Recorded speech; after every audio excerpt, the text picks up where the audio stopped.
Welcome back to my channel. Tonight's video is going to be twofold. One, who the heck is NikkiDavisXO? And two, I have this clothing rack that I ordered because I want to do some try-on hauls and I thought this would be perfect for it. So I'm going to be telling you a little bit about myself and who I am and also putting this together.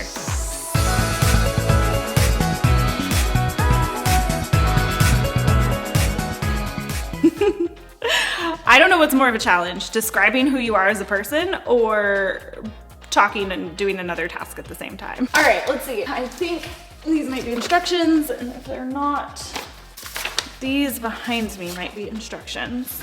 Please read this instruction carefully before using the product. Don't sit on it and kill yourself. Don't swallow the screws. Don't use it as a weapon. Don't sue us. Don't hurt yourself. This is how you use a hex wrench. Got it. First things first, do you mean that you don't already know who NikkiDavisXO is? I'm actually totally kidding. If you don't know who NikkiDavisXO is, that's actually very reasonable. Up until recently, I have been super low-key. I got started in the internet world a long time ago doing cams, live cams. And when I started doing live cams, I thought that I would turn on my computer, I would make a couple bucks, and then I'd turn off my computer, and that'd be it. I had no idea what I was doing. I had no idea what it would become.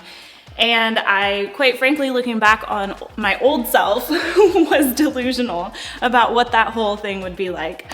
So I started live camming, and that's where I got my original following, and I was pretty against social media for a long time. Myself, just personally, I like going out and doing things, and I've never been good with technology. I'm horrible at anything that has to do with technology.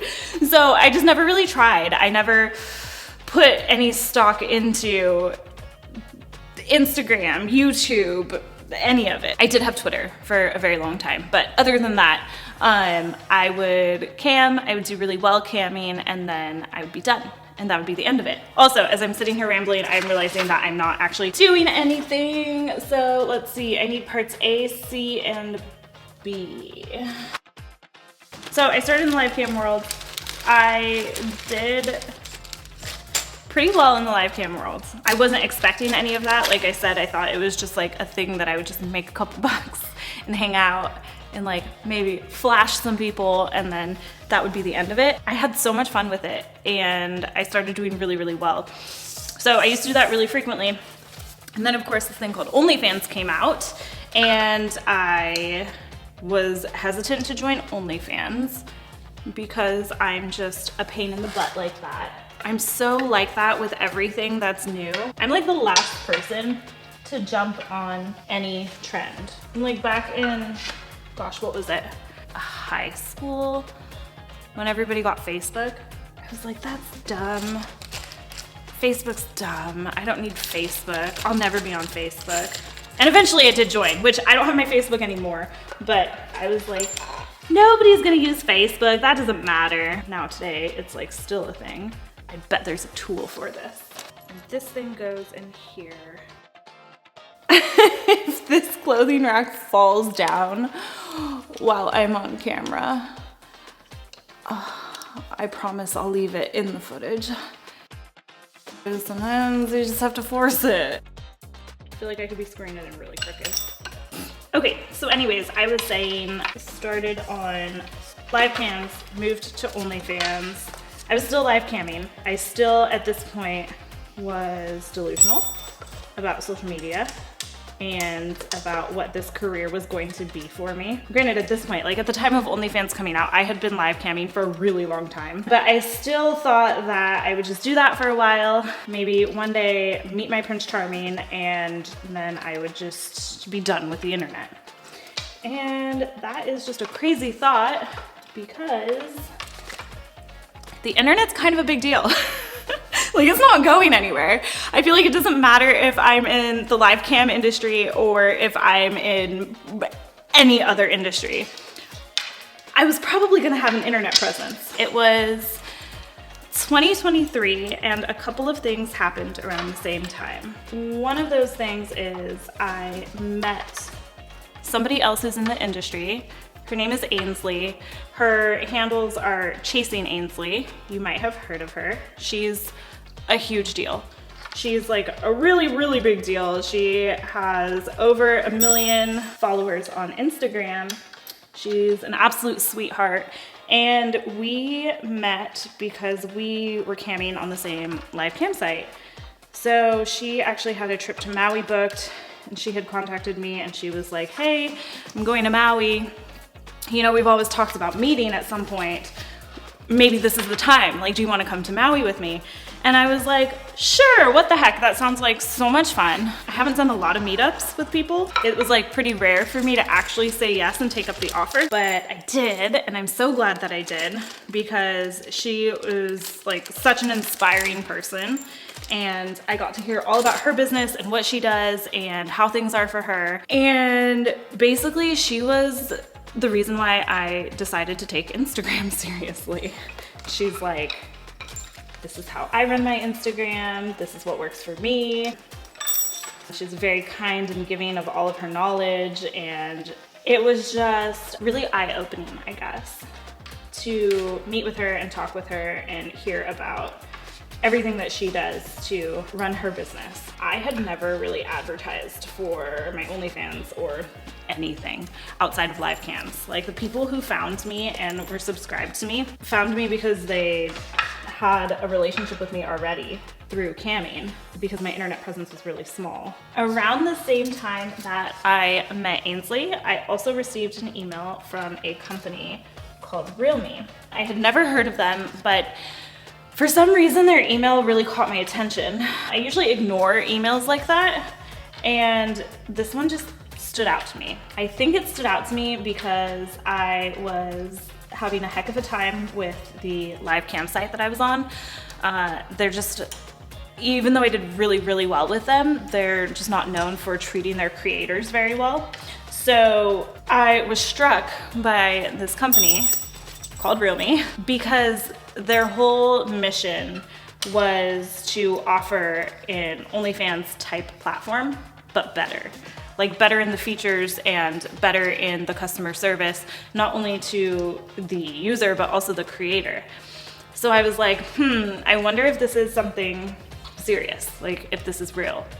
I guess I'll respond and I'll see what happens. I responded. I ended up getting a meeting with the CEO, and I just loved everything the CEO had to say. He came across so genuine, and my vision of what should be available in the industry for creators and users completely aligned with ReelMe's mission and what they were doing. So I was super excited by that. More on that in a second. I need to see what my next step is. Okay, so I joined ReelMe and it was going really well. Shortly after joining, they asked me to be their brand ambassador, which was very exciting. So I accepted, and now I am a brand ambassador for ReelMe. This clothing rack is made of bamboo and it smells like bamboo. I think it smells good. I'm really big on smells. One of my friends pointed out that I have a really sensitive nose. She's like, you smell things that I don't even realize smell. Do you have anything that you like the smell of that's like a weird thing? If you do, you should leave me a comment and tell me what it is. I am a total weirdo, and I used to work at a restaurant and I loved the smell of the walk-in freezer. I probably shouldn't admit that on video. That's probably an indicator that I am a crazy person, but I just think it smells so good. Any sort of freezer or like air conditioner, I like the smell of all of that. I could go open the freezer right now and just go, it would smell so good to me. There's something about cold, crisp air. I don't just like artificial cold, crisp air. I also like a sunny day, but a sunny, cold day. Oh, I just think that's wonderful. Please leave me a comment and tell me that there is something that you like the smell of that's weird too, so it's not just me. Going back to who I am though, I guess as far as like who I am on the internet, that's what sums me up. I am a adult industry OG. that is starting to take social media a little bit more serious, and now I am on Instagram and TikTok, although I don't do much with TikTok. Sometimes I live stream there. Instagram and TikTok and X or Twitter, whatever you like calling it, and also Clapper. Oh, and I have a Snapchat. Oh my gosh, I have it all. I'm in all of the places. YouTube is the newest thing for me to do, and I avoided doing YouTube for so long. I guess I've just seen a lot of other creators who have ventured over into YouTube, and I kind of shied away from it, but I have been having a lot of fun with it, and I like the new challenge. Doing a video every day has been challenging me. I'm so bad at talking to the camera for YouTube specifically. Editing's a little bit different and video quality is a little bit different. I just don't think so. I really, really don't think so. Oh my gosh, I figured it out. Do you ever feel like you need extra limbs when putting things like this together? Because I definitely do. Righty tighty, lefty loosey. Jesus. Come on, woman. Oh, can you do it left-handed? No, you can't, apparently. Oh my God, my left hand is so dysfunctional. There we go, we got it. Are we doing anything? Is my inner nut crooked?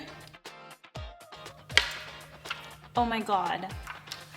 I have it upside down. Okay, well if you put it in this direction, the screw will be long enough. Just gotta give me some time to figure it out sometimes, and I will figure it out. Ta-da! Well, my camera decided to die, so I guess it was done with me rambling on about who NikkiDavisXO is. I hope you enjoyed watching this video and spending some time with me. Maybe in a future video, I will talk more about who NikkiDavisXO is when the cameras aren't rolling. Anyways, I will be seeing you again in another video very soon.